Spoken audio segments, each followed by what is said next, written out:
Good morning, everyone. Thank you for joining us, the Guardian Code Unlocking School Security. Today, we are here to tackle a topic that goes beyond metal detectors and cameras, which is school safety as a whole ecosystem that includes mental health, school climate, and physical and systematic security. This perspective aligns with the global emphasis on creating inclusive and safe learning environments where students are not only protected but also supported to learn and thrive. First and foremost, let me introduce myself. I'm Aisha Hairani binti Ruslan, and I'll be moderating today's discussion on school safety and SDG 4.8. Before we begin our discussion, I would like to take a moment to introduce our panelists for today. We are honored to have four panelists joining us. It is my pleasure to introduce our first panelist. Please give a warm welcome to Namita Nathan. Good morning and greetings to moderator, fellow panelists, and respected audience. I am Namita Nathan, and today I will be discussing the role of schools as coordinators in ensuring safe and inclusive learning environment in line with SDG 4.8. Next, we have our second panelist. Let's welcome Wong Sin Young to the forum. Okay, so good morning, doctor, moderator, and every panelist.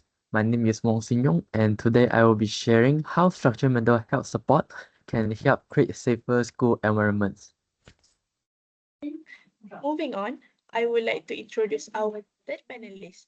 Please join me in welcoming Ms. Sharifah Damia Alisha binti Sheikh Muhammad Azlan. Thank you very much. Hello everyone. So I'm honored to be part of these discussions. My today topic is about physical security measure. Last but not least, we have our fourth panelist. Let's give Ms. Umul Nazar binti Saiful Amran a big round of applause. Assalamualaikum and good morning, Ms. Hara, my fellow panelists and viewers. Today I will be discussing infrastructure as a foundation of school safety. Thank you, everyone. So, when we talk about school safety, there is one uncomfortable truth that is often denied, that safety is not achieved by physical protection alone. Research shows that many risks in schools are rooted in unmet mental health needs, weak coordination among stakeholders, and school environments that do not fully support students' well-being. With this understanding, today's forum will explore how different components create truly safe and inclusive learning environments. With that in mind, let us begin by hearing from our first panelist, Ms. Namita, to share their perspective. Thank you for the opportunity, moderator. School safety cannot be obtained by the schools acting alone. According to Prof. Dr. Abdul Halim Abdullah, creating safe school is a collective responsibility that involves close collaboration among parents, teachers, students, and community. As coordinators, schools play a crucial role in aligning all these stakeholders toward a shared goal of student safety. First, schools should ensure effective communication between parents and teachers. Teachers who interact with students daily are able to observe their behavior, identify potential risks, and manage a safe physical environment. Parents, on the other hand, can offer valuable insights into their child's home life, health, emotional well being, or any specific concerns. Through regular parent teacher meetings, schools can facilitate the exchange of information regarding students' behavior, academic progress, and safety issues. This collaboration allows schools to tackle issues such as bullying, mental health challenges, and online safety more effectively. However, student safety extends beyond the school environment, particularly in the digital world. According to Dato Sri Dr. Wan Aziza Wan Ismail, parents play a crucial role in monitoring their child's online activity, especially social media and online gaming. Recent incidents such as the fatal stabbing of a 16-year-old girl by a 14-year-old male student in Selangor and expulsion of 5 students over a rape case in Malacca highlights how risk originating outside school can actually affect the students' behavior and well-being in the classroom. Therefore, parents play a crucial role to supervise their child's online activities, such as managing their online social medias, guiding them on responsible social media use, and so on. In addition, schools should encourage parents to have regular communication with their children, as as it happens when their children feel more comfortable sharing their online experience to them, and this will cause this will cause them to be to feel more safer in their school as well.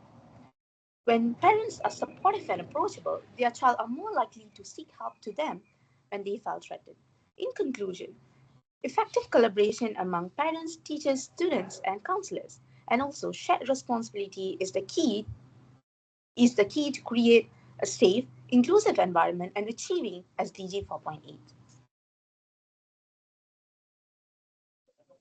You have highlighted key challenges related to a school safety. So, from your perspective, Mr. Wong, what are some key factors that contribute to a safe and secure school environment? Okay, thank you for the question. The solution I think can make school safer is provide mental health. When I say provide mental health, I don't mean informal advice or turning teachers into therapists. I mean putting structured system in place within schools. By system, I refer to an organized set of school policies, programs, rules, and procedures that prevent mental health problems, identify them early, and respond before they become safety issues. The main solution I propose is a school mental health support system. First, this includes counseling support for students. Many students experience stress, anxiety, bullying, or family problems. Without support, these issues can escalate into aggression or withdrawal. A report by Latest Malaysia 2025 shows that school-based mental health initiatives improve emotion regulation and reduce behavioral problems, which directly contributes to safer schools. Second, the system includes mental health awareness and stress management programs for students. These programs help students understand their emotions and manage stress, making conflicts and disruptive behavior less likely. Third, the system is reinforced by a positive school culture. According to the SISM article Cultivating Kindness, schools with inclusive policies and strong support from teachers and peers experience lowest level of bullying and stigma. This encourages students to seek help rather than respond with violence or isolation. Overall, school safety problems rarely appear suddenly. They often develop from unmanaged mental health challenges. By addressing these issues systematically, schools tackle the root causes of unsafe behavior and create safer learning environments aligned with SDG 4.8. Thank you. That's a very important point. Thank you, Mr. Wong, for the insight. So now, Miss Alicia, how do you think schools can ensure physical safety while maintaining inclusive and supportive learning environments? Thank you, Ms. Aisha, for the questions. For physical security measure, I will discuss two strategies today. First, we have layered security measure. According to Moore, Jackson, Agustin, Steiner, and Phillips in Rank Cooperation Report published in 2025, state that schools are more secure when protection involves built in several layers. Think of it like an onion. Each layer adds extra protections. The first layer at campus perimeter. School have gates, fence, and lightning that keep intruders away. Second layer at the school grounds such as playground and parking lots. We put CCTV there allow continuous monitoring. The third layer at the building perimeter which visitor check-in system that restrict unauthorized entry. The last layer inside the building. School put alarms in the hallway to secure the classroom where children at and alert the children and teacher if there's something dangerous happen. Osakbook, Ohamobi, and Arlodia in their 2025 study add that safe entrance and exit close to unauthorized people, alarm, and CCTV strengthen this layer. Now we move on to the second strategy, which is delay and response framework. The Rank Cooperation Report 2025 explained that detections come first. We have alarms, sensor, and CCTV that spot threats early. Next is delay is created by locked door and gates that slow intruders from escape the school and giving staff and security guard time to act. Response is this is the final step where the trained staff and the security guard can take quick action to protect the children. Gurmaya and Rana in their 2022 article on CCTV surveillance support this camera strengthen detection through the continuous monitoring and record evidence. In conclusion, school keeps children safe by combining layered security with detect delay response framework, ensuring threats are blocked, slow, and swiftly handled. Thank you. Thank you, Miss Alicia, for sharing that perspective. As we can see, school security can be addressed in many ways. So, Miss Umunaza, how should school approach current safety challenges faced by students and educators? Thank you, Ms. Haira. We've discussed coordinators and mental health, but I want to ground this conversation in something more fundamental: infrastructure. School safety cannot exist without safe, well designed physical environments. When infrastructure fails, every other safety effort is weakened. Physical infrastructure is more than just buildings. Safe layouts, clear walkways, proper lighting, and secure sanitation facilities matter because violence and harassment occur in real physical spaces. Research shows that poorly lit corridors, broken toilet locks, isolated areas often become hotspots for school-related gender-based violence. These are not rare incidents, but everyday risks created by poor design and neglect. We see this clearly in Kuala Lumpur, where infrastructure upgrades such as improved drainage systems, safer access routes, and strengthened perimeter fencing are being implemented to reduce flooding and other safety hazards. These are not cosmetic changes, they directly reduce students' exposure to harm and destruction. When the physical environment is unsafe, learning suffers and safety becomes uncertain. Infrastructure also plays a critical role in dignity and inclusion. Features such as lockable toilets and visible, well-maintained spaces send a clear message that students are respected and protected. When schools involve students in identifying unsafe areas through safety audits, infrastructure shifts from reactive consent to a preventive tool. Ultimately, infrastructure and safety are inseparable. Well-designed spaces support supervision, emergency response, and everyday protection. This aligns with the Comprehensive School Safety Framework by UNESCO, which recognizes infrastructure as a core mechanism for preventing harm and sustaining safe learning environments. I'll end by emphasizing this. School safety begins with the spaces we build and maintain. When infrastructure is treated as a priority rather than an afterthought, schools become places where students can learn with confidence, security, and dignity. Thank you. Thank you, Naza, and all our other panelists for those insightful perspectives. When we look at this point together, a clear better image that school safety is not achieved through a single solution, but through a comprehensive and coordinated approach. This aligns closely with the 2022 study funded by the US National Institute of Justice, NIJ, which explored how comprehensive approaches can improve school safety not just by restricting danger, but by fostering psychological well-being and a positive climate for students, teachers, and staff. This research also emphasized that enhancing school safety isn't only about physical or systemic measures, but only it starts with building trust, support, mental health first aid capabilities within the school community. So, therefore, the key takeaway is that true school safety lies in integrating mental health support, strong coordination, and physical security into one system. When school invests in prevention, relationship, and supportive environments, they not only reduce harm but also create safer and more inclusive learning spaces in line with SDG 4.8.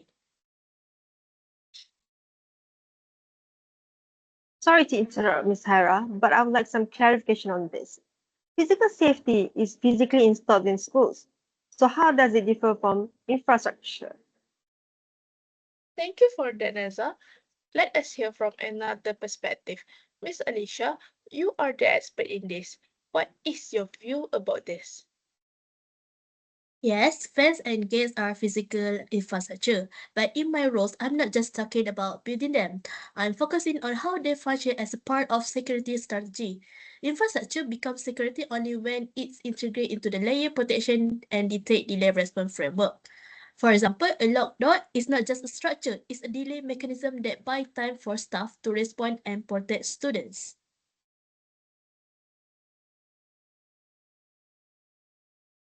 Alright, Thank you, Alicia, for your viewpoint. Without further ado, let's begin our second round of the forum. To begin with, Miss Alicia, your article proposed a layered physical security system with detection, delay, and response. Some argue that heavy security makes schools feel like a prison. How would you respond to this concern? Thank you, Miss Aisha, for the questions. It's true that locking doors and creating barriers can sometimes make school feel restrict, but the purpose is protection, not punishment. In the detect delay response framework, it's not about turning school into prisons. It's about buying time to protect students. Thus, doors and gates are locked to slow intruders, not to trap students. Thank you, Alicia. I can see that your response highlight the role of planned security in managing risks and protecting students. This shows that safety also requires structured responses during emergency, right? Now, I would love to ask our Mr. Wong opinion. Some critics argue that teachers are already overburdened and may lack the expertise to take on psychological roles. Based on this initiative that you discussed, how can school ensure that mental health programs support teachers rather than overwhelm them, while still contributing effectively to school security? That is an excellent point, and I completely agree. Teachers should never be expected to act as psychologists. The good news is that the mental health system I discussed are designed to support teachers, not add extra stress. Through an early identification and referral systems, teachers only need to recognize early warning signs and refer students to the appropriate support. This is supported by a report from The Sun, which highlights the Ministry of Education Psychological First Aid Training Initiative. PFA equips teachers with basic skills to notice distress while leaving professional intervention to trained counselors. So teachers are never left to handle complex issues alone. In conclusion, structured mental health system makes schools safer while supporting teachers. They prevent violence, reduce bullying, encourage early help seeking, and foster trust and inclusion. Thank you. That shows how emotional well-being is closely linked to behavior and safety in schools. So when students feel supported, conflicts and risk can be reduced. Let's now hear another perspective. Your discussion highlights infrastructure as the foundation of school safety. Despite framework like UNESCO's Comprehensive School Safety Framework, why do you think infrastructure risks in school are often overlooked until a disaster occurs, Ms. Nazar? That is an important question. Infrastructure risks are often overlooked because they are invisible. Cracks, poor drainage, or unsafe layouts become normalized as long as schools continue to operate, so risk is mistaken for routine. Another key reason is prioritization. Infrastructure upgrades are costly, slow, and less visible than academic programs, so they are frequently postponed despite guidance from frameworks by UNESCO. There is also a tendency to treat buildings as passive spaces rather than active safety mechanisms, even though unsafe environments increase exposure to hazards and violence. As a result, action is usually taken after a disaster, when damage becomes visible and accountability is unavoidable, rather than through early prevention.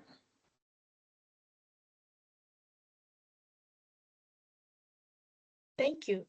That reminds us that school safety is not only about daily issues, but also about long-term readiness and basic well-being. Let's move to our final panelist. So, Ms. Namita, what do you think about Mr. Sin Young point? Are you agree with him? Yes, I fully agree with Sidyong's point. His emphasis on strong mental health systems such as counseling services, teacher awareness, and early identification are essential, as safety issues often originate from unmanaged psychological or emotional challenges. However, I would say that these systems would work most effective when schools act as coordinators. Mental health risks often obtain from home or online before school.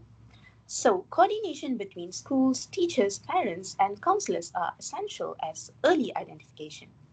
In this case, Sinyong's point focuses on the systems needed, while my point highlights on how schools can ensure these systems work holistically to ensure a safe and inclusive environment. Thank you. Basically, your point highlight how early awareness and communication help prevent problem from going unnoticed, right? This reflects how school safety begins long before any crisis happen.